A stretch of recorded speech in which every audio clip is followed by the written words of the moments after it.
Gravy. That's a good one. I'm back watching SCPs. That's it.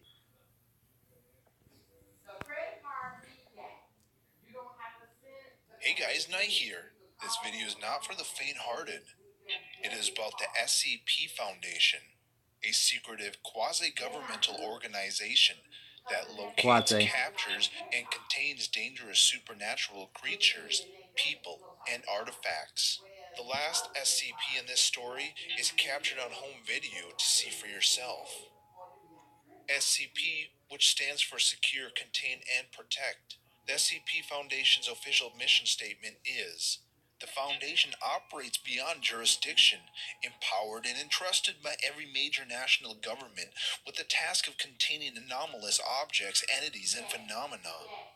These anomalies pose a significant threat to global security by threatening either physical or psychological harm, so that worldwide civilian population can live and go on with their daily lives without fear, mistrust, or doubt in their personal beliefs, and to maintain human independence from extraterrestrial, extra-dimensional, and other extra-normal influence. The SCPs are classified in three different categories. Safe, for objects understood well enough that they can be contained easily. Euclid. It was actually one of her proms. I think it was her senior prom, and her cat that she loved so much. Who cares? For objects that are unpredictable or not well understood. And Keter, for objects that require extensive containment procedures and which pose a large-scale Is that a pentagram? Oh, demons. Okay. threat to human life. The SCP Foundation maintains containment procedures for over 2,000 SCPs, including some of the most frightening, intensely odd, and surreal. Here are the most chilling and popular SCP entries.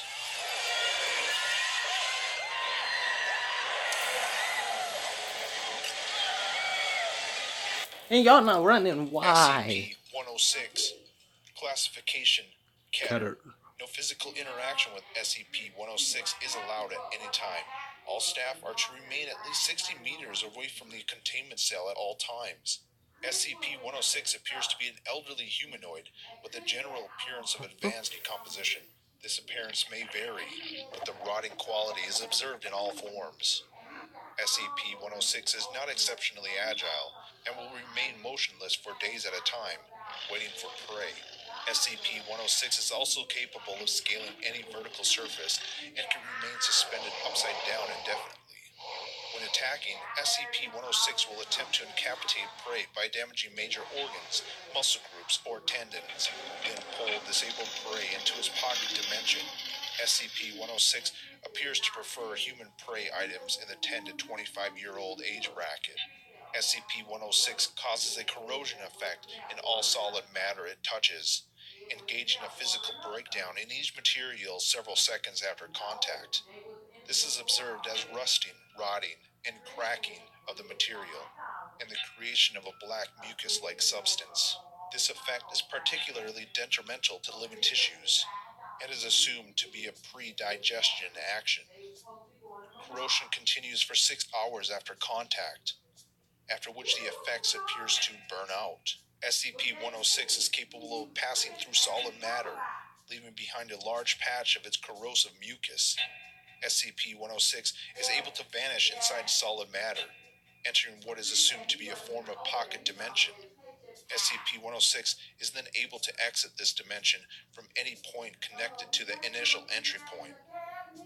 Examples: entering the inner wall of a room and exiting the outer wall, or entering a wall and exiting from the ceiling. Limited observations of this pocket dimension has shown it to be comprised mostly of halls and rooms.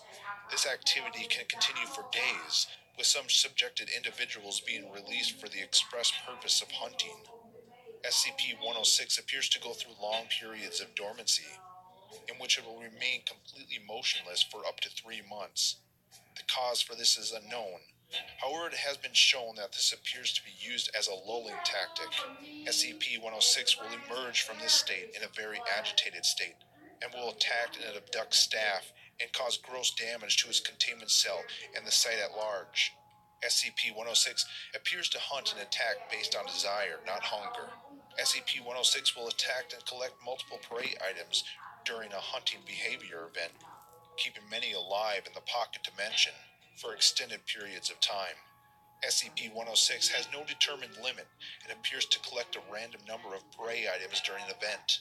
The interdimension accessed by SCP-106 appears to be only accessible by SCP-106.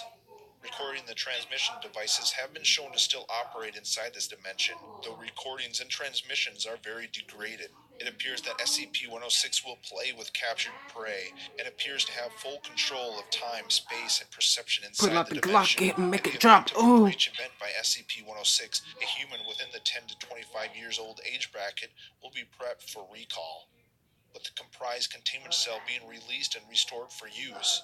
When the cell is ready, the lure subject will be injured, preferably via the breakage of a long bone, such as the femur, or the severing of a major tendon, such as the Achilles tendon. Lure subject will then be placed in the prep cell, and the sound emitted by said subject will be transmitted over the site public address system. SCP-106 will typically begin to gravitate toward the lure subject within 10 to 15 minutes after hearing the subject. Should SCP-106 not respond to the initial broadcast, additional physical trauma is to be administered to the lure subject at the 20-minute intervals until SCP-106 responds. Multiple lure subjects may be used in the case of a major breach event. SCP-106 will typically enter a dormant state after finishing with a lure subject.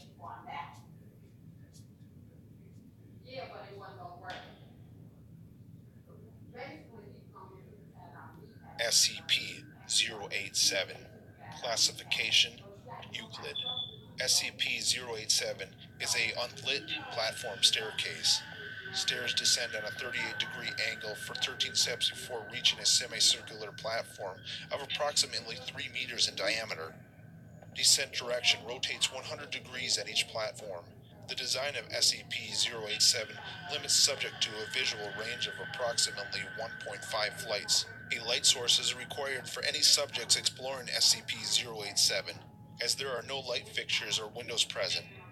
Lighting sources brighter than 75 watts have shown to be ineffective, as SCP-087 seems to absorb excessive light. Subjects' report and audio recordings confirm that the distressed vocalization from what is to be a child between the ages of 5 and 10. The source of the distress call is estimated to be located approximately 200 meters below the initial platform. However, any attempts to descend the staircase have failed to bring subjects closer to the source. The depth of the descent calculated from Exploration 5. The Long's exploration is shown to be far beyond both the possible structure of both the buildings and geological surroundings. At this time, it is unknown if SCP-087 has an endpoint. SCP-087 has undergone 4 video-recorded explorations by Class D personnel. Each subject conducting an exploration has encountered SCP-0871, which appears as a full face with no visible pupils, nostrils, or mouth. The nature of SCP-0871 is entirely unclear, but it has been determined that it is not the source of the bleeding. Subjects exhibit feelings of intense paranoia and fear when faced SCP-0871, but it is undetermined whether said feelings are abnormal or simply natural reactions. After a period of 2 weeks following Exploration 5, several members of the staff and students from the campus reported knocking at a variable rate of 1 to 2 seconds per knock coming from the interior of the SCP-087. So we go like boom, boom, boom, boom. Bro, that's crazy. Sound like me doing the drum roll. Yeah, I'm percussion. I'm a band member. Leading to SCP-087 has been fitted with 6 centimeters thick industrial padding. All reports of knocking have ceased. SCP-087 is contained in a location on the campus of an unknown university. The doorway leading to SCP-087 is constructed of reinforced steel with an electro-release lock mechanism. It has been disguised to resemble the janitorial closet consisting with the design of the building. The lock mechanism on the doorknob will not be released unless 1200 volts are applied. Due to the results of the final exploration, no personnel are permitted access to SCP-087.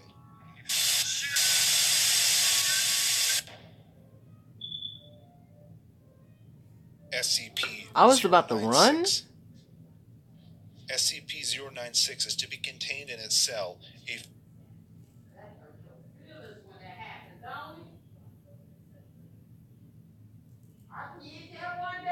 I heard something. Scared me a little. 5 meter by 5 meter by 5 meter airtight steel cube at all times.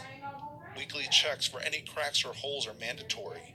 There are to be absolutely no video surveillance or optical tools of any kind inside SCP-096 cell. Security personnel will use pre-installed pressure sensors and laser detectors to ensure SCP-096 presence inside the cell. Any and all photos, videos, or recordings of SCP-096 likeliness are strictly forbidden without approval. SCP-096 is a humanoid creature measuring approximately 3 meters in height. Subject shows very little muscle mass, with a preliminary analysis of the body suggesting mild malnutrition. Arms are grossly out of proportion with the rest of the subject's body, with an approximate length of 1.5 meters each. Skin is mostly devoid of pigment, with no signs of any body hair. SCP-096 jaw can open to 4 times the norm of an average human. Other facial features remain similar to an average human, with the exception of the eyes, which are also devoid of pigmentation. It is not yet known whether SCP-096 is blind or not. It shows no sign of any higher brain functions and is not consistent to the sapient. SCP-096 is normally extremely docile, with pressure sensors inside its cell indicating it spends most of the day pacing the eastern wall. However, when someone views SCP-096's face, whether it to be directly, via video recording, or even a photograph, it will enter a stage of considerable emotional distress.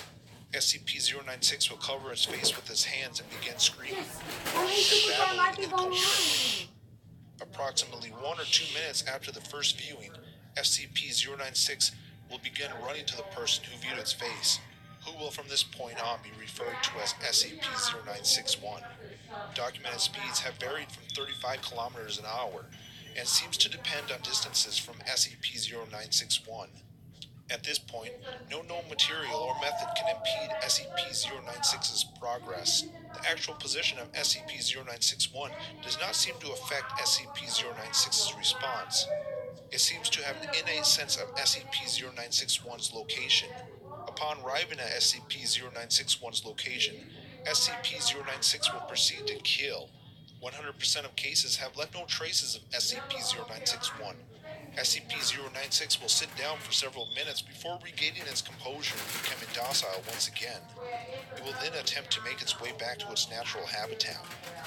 Due to the possibility of a mass chain reaction, including breach of Foundation secrecy and large civilian loss of life, retrieval of such a subject should be considered alpha priority. SCP has also petitioned for an immediate termination of SCP-096. Termination order has been approved, and it is to be carried out. This video you are about to watch is of SCP-096. How it ended up from these woods to where it is captured is unknown. Watch at your own risk.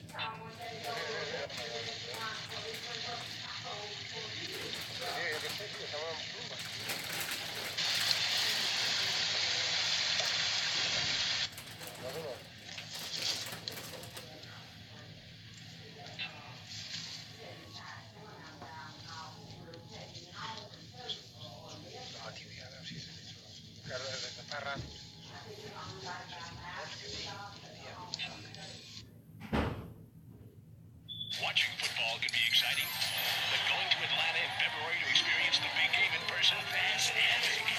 Enter code.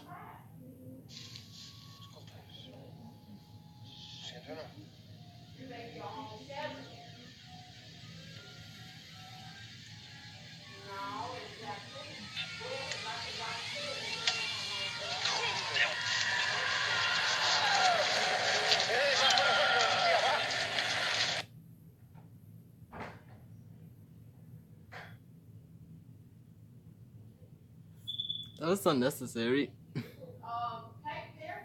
But that's the end of this video. We'll see you in the next one.